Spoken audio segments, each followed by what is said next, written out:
Brigadier Mohan Pillai കൂടി നമുക്കൊപ്പം തത്സമയം ചേരുന്നുണ്ട്. സർ, ഇവിടെ പാകിസ്ഥാനെ സംബന്ധിച്ചിടത്തോളം ഇന്ത്യയെ നേരിടുക എന്നതിനൊപ്പം തന്നെ നമ്മൾ ഇത്ര നേരവും പറഞ്ഞുകൊണ്ടിരുന്ന കാര്യം ബലൂചിസ്ഥാൻ ആർമിയുടെ അവരുടെ അവിടെയുള്ള പ്രതിഷേധവും ഒപ്പം തന്നെ കച്ചു പിടിച്ചെടുത്തതിന് പിന്നാലെ തന്നെ മറ്റൊരു നഗരം കൂടി ഇപ്പോൾ പിടിച്ചെടുത്തിരിക്കുന്നു എന്നുള്ളതാണ്. അവരൊരു സ്വതന്ത്ര പോരാട്ടം, സ്വാതന്ത്ര്യത്തിനായിട്ടുള്ള പോരാട്ടം നടത്തിക്കൊണ്ടിരിക്കുന്ന ഒരു കാഴ്ച ഉണ്ടാവുകയാണ്. അതേസമയം ഇമ്രാൻഖാന്റെ മോചനത്തിന് വേണ്ടിയുള്ള പ്രതിഷേധം ഉണ്ടാകുന്നു തെരുവുകളിൽ. കരസേനാ മേധാവിക്കെതിരെ ജനം ഒന്നിച്ച് ഒരേ ശബ്ദമായി പലയിടങ്ങളിലും രംഗത്തെത്തുന്ന ഒരു സാഹചര്യം ഉണ്ടാകുന്നു, തെരുവിലിറങ്ങുന്നു. അങ്ങനെ ജനങ്ങൾ തന്നെ ഈ തരത്തിൽ പാകിസ്ഥാനിൽ ഒരു ആഭ്യന്തര കലാപം പൊട്ടിപ്പുറപ്പെടുന്ന വണ്ണം പാകിസ്ഥാൻ ആയിരിക്കുമ്പോൾ ഇന്ത്യക്ക് നേരെയുള്ള ഈ ആക്രമണം കടുപ്പിക്കൽ അല്ലെങ്കിൽ ഇന്ത്യക്ക് നേരെയുള്ള ഈ സംഘർഷം നേരിടൽ പാകിസ്ഥാനെ സംബന്ധിച്ചിടത്തോളം എത്രമാത്രം ദുഷ്കരമാകും? അത്ര എളുപ്പത്തിൽ മുന്നോട്ട് പോകാനാകുമോ?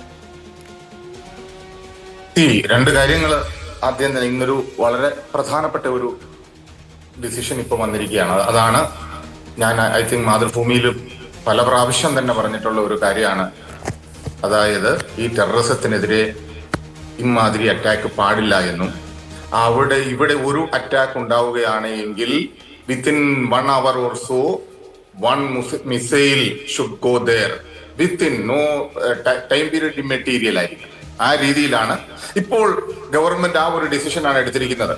കാരണം ഗവൺമെന്റ് പറയുന്നു any terror attack is considered as war എന്ന് പറഞ്ഞാൽ അതിന് ഇനിയും ടൈം പീരീഡിന്റെ ഒന്നും ആവശ്യമില്ല. Let them do something here in our land and within fraction of seconds the reply will be there. That is the thing.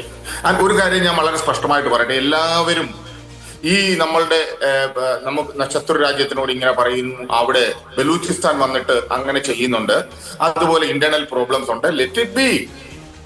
നമ്മളുടെ കാര്യം നോക്കുക. മറ്റുള്ളവര് അവരുടെ തോളിൽ വെച്ചിട്ട് നമുക്ക് ഇവരെ കീഴ്പ്പെടുത്തേണ്ട കാര്യമില്ല. നമുക്ക് നമ്മുടേതായിട്ടുള്ള ശക്തി ഉണ്ട്, വളരെ നല്ല ശക്തിയുണ്ട്. അത് ലോകരാഷ്ട്രങ്ങൾക്കറിയാം. ഞാനിപ്പോ കുറെ ദിവസമായിട്ട് എല്ലാവരും പറയും Balochistan, of course it is there, that is their internal problem, that is acting as a catalyst. എരുതിയിൽ കുറച്ച് എണ്ണ കൂടി ഒഴിക്കുന്നു എന്നുള്ള രീതിയിൽ മാത്രമാണ് അവിടെ നടക്കുന്നത്. ഒരു സൈഡിൽ they don't know how where to concentrate.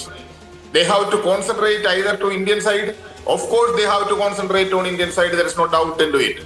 At the same time they have to concentrate, they have to sort out their internal problems.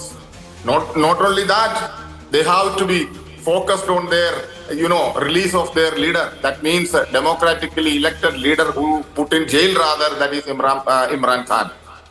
അപ്പം ഇങ്ങനെയുള്ള കാര്യങ്ങൾ വരുമ്പോൾ ഒരു എല്ലാം കൂടി ആകെ വരുമ്പം ഒരു നാഥനില്ലാ കളരി എന്നുള്ള രീതിയിൽ വരുമ്പോഴാണ് പ്രശ്നം കൂടുതൽ വഷളാവുന്നത്. നമ്മൾ അങ്ങനെ അണ്ടർ എസ്റ്റിമേറ്റ് ചെയ്യരുത്.